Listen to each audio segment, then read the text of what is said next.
शन्नो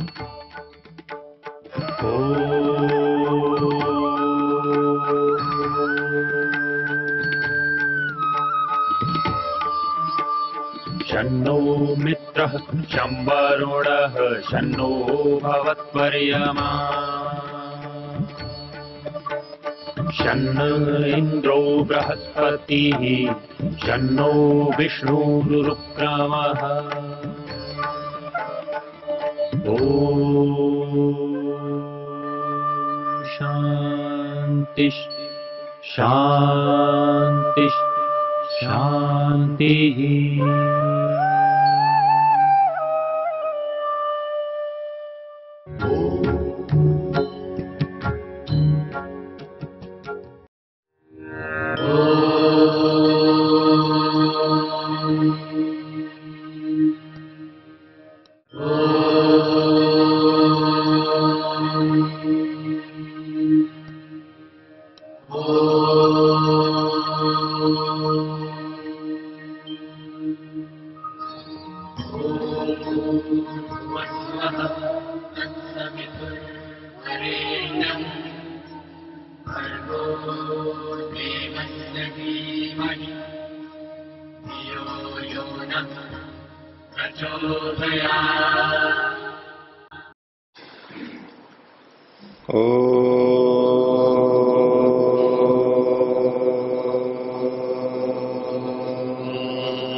जिज्ञासा समाधान में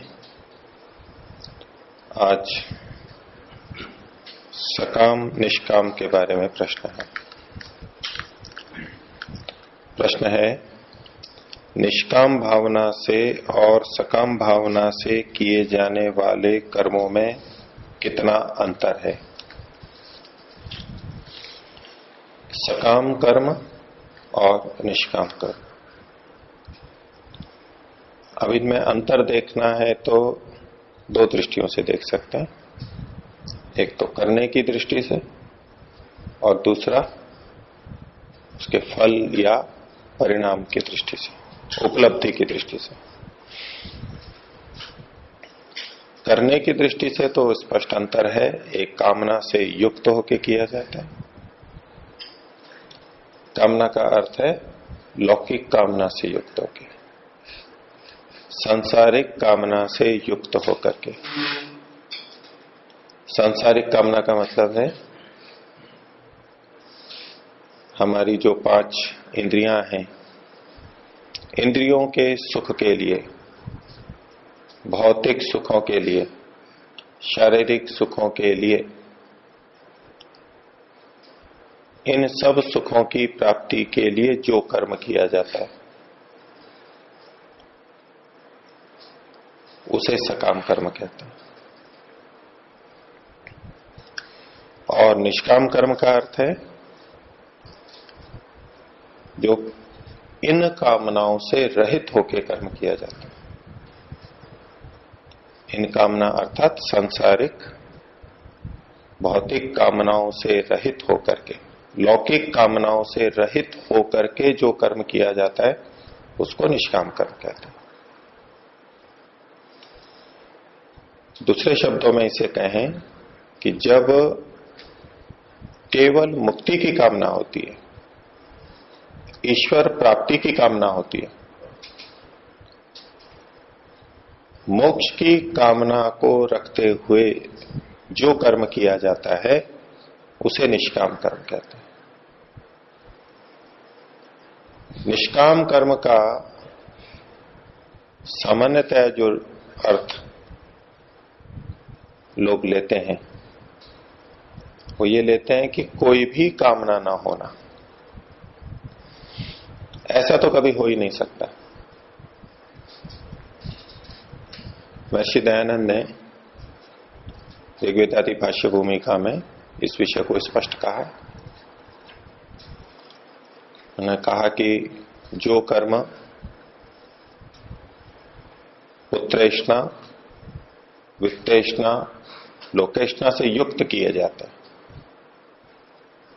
वो सकाम कर्म है, और जो ईश्वर की प्राप्ति के लिए किए जाते हैं जिसे उन्होंने कहा ईश्वरेष्णा, ईश्वर को पाने के लिए जो कर्म किए जाते हैं उन्हें निष्काम कर्म कहते हैं।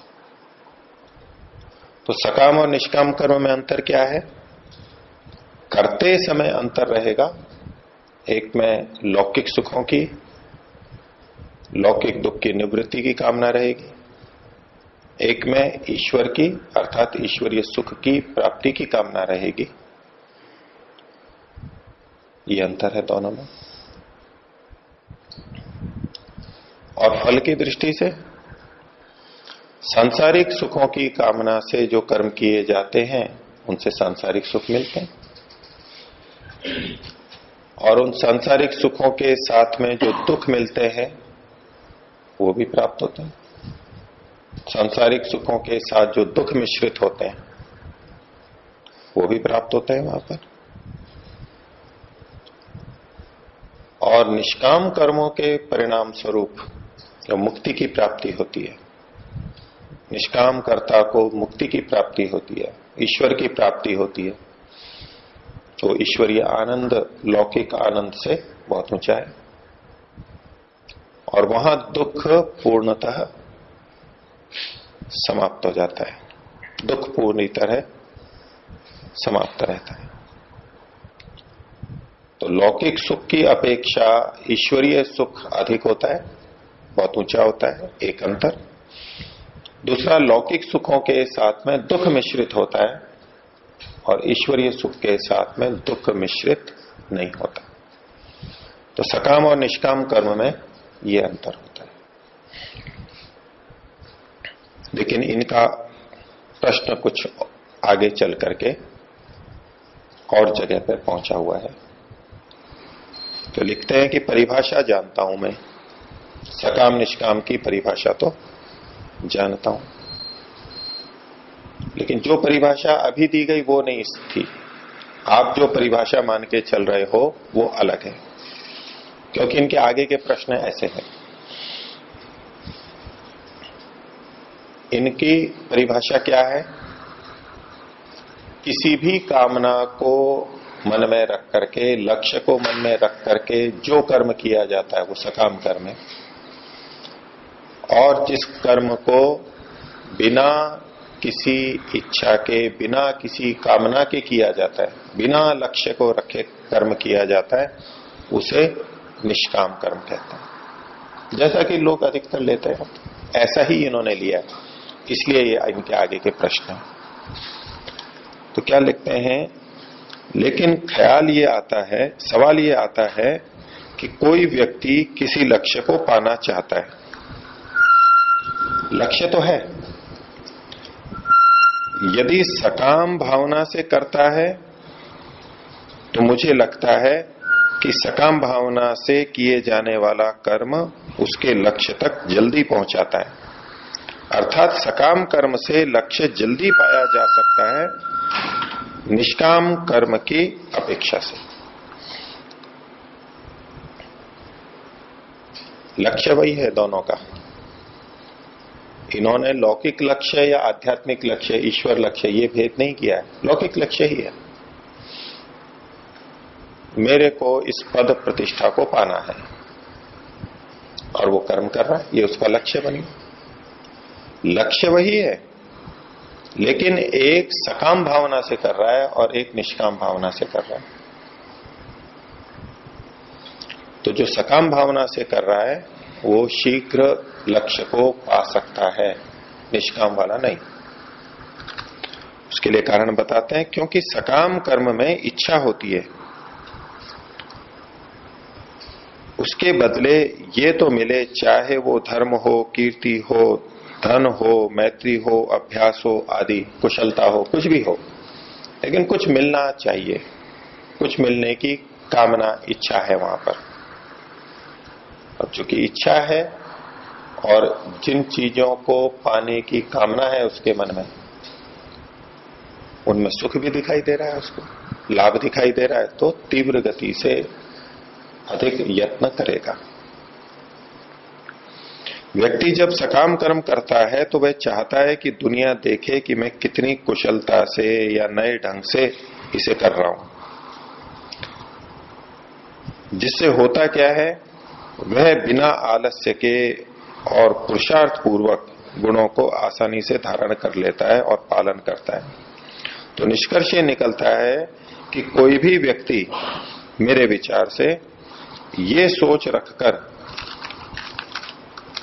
कोई भी लक्ष्य जल्दी अच्छे तरीके से नहीं पा सकता अगर उसके मन में दिखावा नहीं है कि जो मैं कार्य कर रहा हूं उसे लोगों का भला होगा, देश उन्नति करेगा, शांति, संस्कृति, सभ्यता बनेगी, हर लोग पवित्रता को धारण करेंगे, आदि आदि गुण जनता में होंगे जब धार्मिक होंगे, मेरा यश होगा। अगर वो अपने आप को दिखाने की इच्छा नहीं रखता है तो वो उसको पा नहीं सकता, देरी से पाएगा। और इसी को करना है।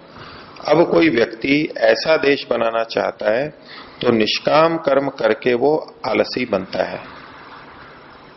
ऊपर जो इन्होंने बताया, ऐसा देश बनाना चाहता है जो धार्मिक हो, पुरुषार्थी हो, तो ऐसा बनाने की इच्छा जिसमें नहीं होगी तो वो तो आलसी बन जाएगा।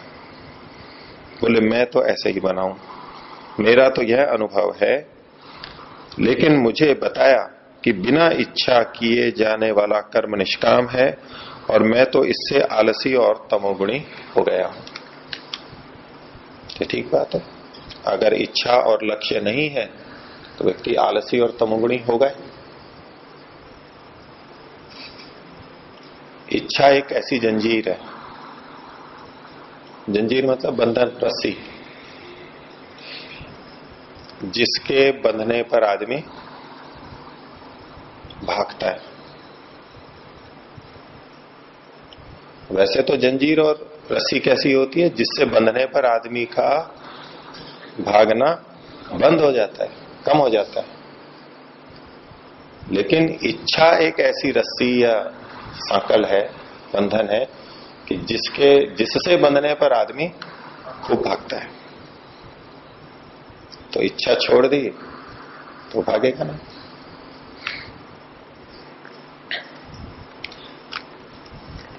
आगे इन्होंने इसी का विस्तार किया है। तो देखिए, इसमें एक बात बहुत स्पष्ट समझ लीजिए कि निष्कामता का अर्थ किसी भी कामना से रहित हो जाना नहीं है। कामना नहीं तो कर्म भी नहीं। जिसकी कामना नहीं है उसकी तो चेष्टा नहीं हो सकती। अकामस्य क्रिया काचित दृश्यते नेह करहिचित यद्यद ही कुरुते किंचित तत्तत् कामस्य चेष्टितम्। सत्यात प्रकाश में दिया है महर्षि ने। जो कामना रहित है, अकाम है, उसकी तो कोई क्रिया देखी ही नहीं जाती। बिना कामना के तो क्रिया होती ही नहीं। न्याय दर्शन में भी हमने देखा, वात्स्यायन जी एकदम स्पष्ट लिखते हैं, कामना इच्छा नहीं है तो कर्म प्रवृत्ति होगी ही नहीं। जो भी करता है वो कामना की ही चेष्टा है, कामना के कारण ही करता है।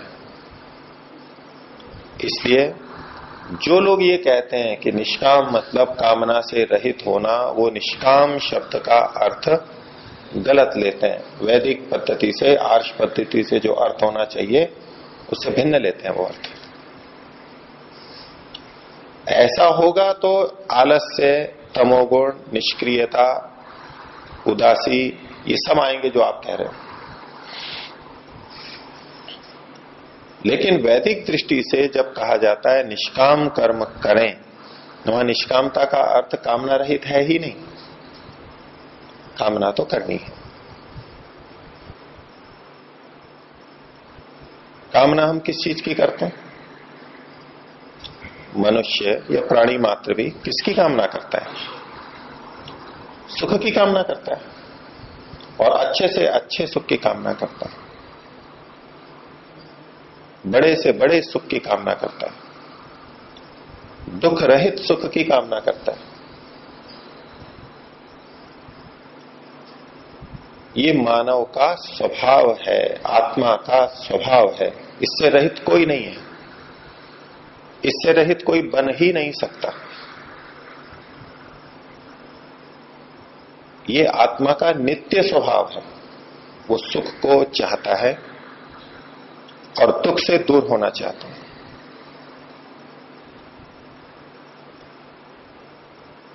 आत्मा अपने स्वभाव को कभी नहीं छोड़ता, कभी छोड़ ही नहीं सकता। तो फिर अंतर क्या है? एक वो रास्ता है, एक वो लक्ष्य है जहां आत्मा की इच्छा पूरी नहीं होती है। कितनी भी भागदौड़ कर ले, कितने भी वर्षों तक, जन्म जन्मांतर तक उस रास्ते पे चलता रहे, उस लक्ष्य को पाता रहे, थोड़ा थोड़ा थोड़ा थोड़ा पूरा भी पाले, आत्मा की जो इच्छा है, जिस कारण से वो दौड़ लगा रहा था, वो वहां कभी पूरी नहीं हो सकती।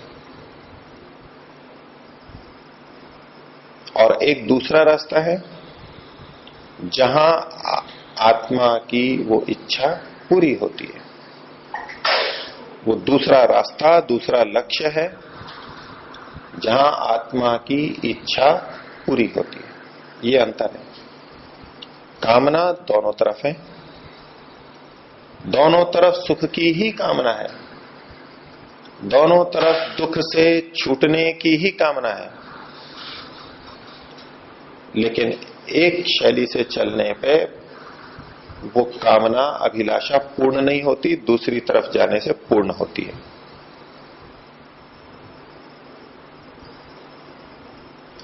इसलिए जो निष्काम कर्ता होते हैं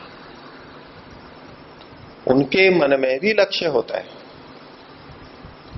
उनके मन में भी अपना हित करने की भावना, कामना होती है। और वो भी समाज का, राष्ट्र का हित करना चाहता है, करता है। वो निष्क्रिय नहीं होता। जब बड़ा लक्ष्य सामने हो, अधिक परिश्रम साध्य हो, अधिक समय में पूरा होता हो, तो व्यक्ति अधिक प्रयत्न करता है। छोटे लक्ष्य के लिए कम प्रयत्न करता है। जिसको लक्ष्य स्पष्ट हो गया है, ईश्वर की प्राप्ति ही सबसे बड़ा लक्ष्य है, सबसे बड़ी उपलब्धि है, वो तो निठल्ला नहीं बैठ सकता। वो तो बहुत प्रयत्न करेगा, सांसारिक व्यक्तियों से भी अधिक प्रयत्न करेगा। लेकिन उसके प्रयत्न अपने लक्ष्य के अनुरूप होंगे। जैसे सांसारिक व्यक्ति के प्रयत्न, पुरुषार्थ उसके लक्ष्य के अनुरूप होते हैं, जो भी सांसारिक लक्ष्य भिन्न भिन्न हो, तो मुक्ति की तरफ जाने वाला व्यक्ति अपने भिन्न प्रयत्न करता है। कुछ समानताएं होती है लेकिन भिन्नता होती है। लेकिन वो आलसी या तमोगुणी नहीं हो सकता, निष्क्रिय नहीं हो सकता।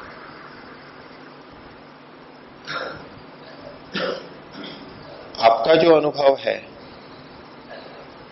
ऐसा बहुत साधकों का अनुभव है।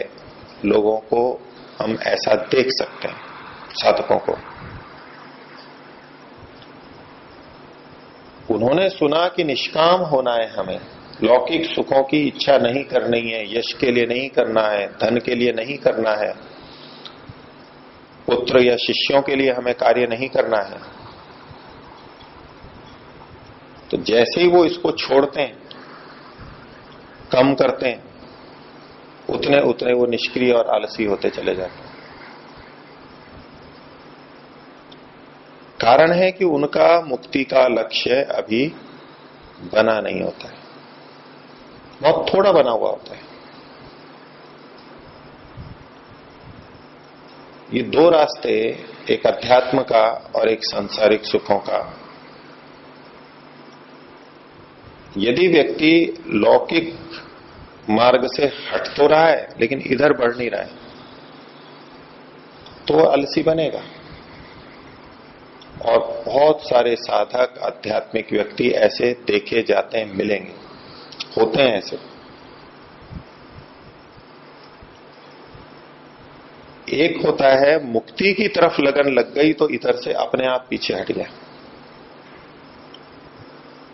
ईश्वर प्राप्ति की लगन लग गई तो लौकिक लक्ष्यों से वो स्वतः हट गया।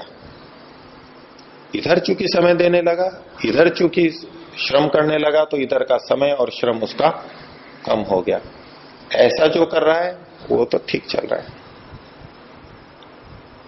इधर का प्रयत्न कर नहीं पा रहा है, वो आध्यात्मिक प्रयत्न वो कर नहीं पा रहा है क्योंकि लक्ष्य ही नहीं बनाया अभी, उतनी प्रबलता ही नहीं है मुक्ति की, उसको समझा ही नहीं है, उसके लाभों का पता ही नहीं है, अभी थोड़ा पता है। ऐसे में लोगों के कहने से इधर से मात्र हट जाएगा तो इधर तो बढ़ नहीं रहा है, वो व्यक्ति आलस्य में जाएगा। ऐषणाओं को छोड़ करके, सकामता को छोड़ करके निष्कामता कब आती है? जब व्यक्ति इन सुखों में दुख देखता है, जब इन ऐषणाओं में वो दुख देखता है तब इधर से हटके इधर बढ़ता है। जिस व्यक्ति को पुत्रेष्णा में दुख दिखाई नहीं दे रहा है, संतानें सबको अच्छी लगती हैं अपनी, बेटे बेटियां स्वस्थ हों, सदाचारी हों, प्रगति करें, अच्छा पद प्रतिष्ठा पाएं, माता पिता को, परिवार वालों को बहुत प्रसन्नता होती है, सब चाहते हैं। क्या उसमें दुख दिखाई देता है? जब बच्चे गलत व्यवहार करते हैं उसमें दुख है, वो तो सबको दिखाई देता है। बच्चे जब दुत्कारते हैं, अपमान करते हैं, गालियां देते हैं, ध्यान नहीं रखते, सेवा नहीं करते, पूछते नहीं है, इससे जो दुख होता है वो तो हर किसी को दिखता है, ये कोई बड़ी बात नहीं है।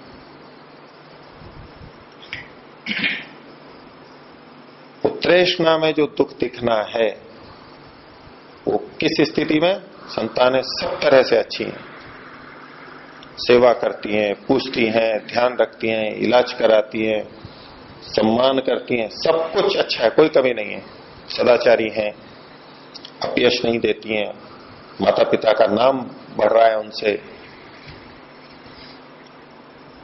उस संतान के चाहने में भी जब दुख दिखने लगता है तब व्यक्ति निष्काम बनता है, नहीं तो सकाम ही रहता है, निष्काम नहीं बन सकता।